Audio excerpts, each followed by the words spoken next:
Hi und willkommen zu meinem neuen Video. Schön, dass ihr wieder eingeschaltet habt und bei mir gibt es heute ganz tolle Joghurtbrötchen. Die sind super einfach und auch super lecker. Falls ihr die nachbacken möchtet, los geht's. Ich nehme 200 Milliliter Wasser, das Wasser ist lauwarm, dann noch ein Klecks Honig und 10 Gramm frische Hefe.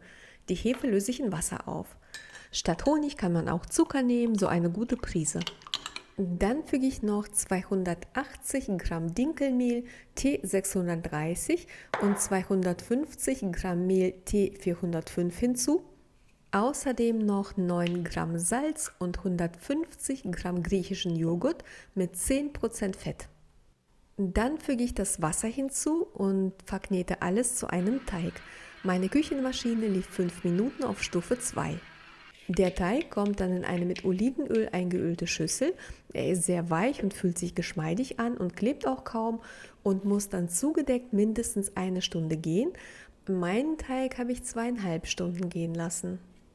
Nach der Gehzeit gebe ich den Teig auf die Arbeitsfläche und teile ihn in 8 Teile. Jedes Teigstück habe ich abgewogen. Wie man die Brötchen formt, ist völlig egal. Meine Vorgehensweise ist gut im Video zu sehen und ich mag sie auch sehr, weil die Brötchen hinterher wie kleine Blumen oder kleine Rosen aussehen.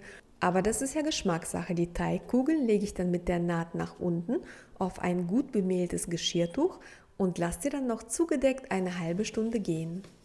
Als nächstes heize ich den Backofen mit einem Backblech vor.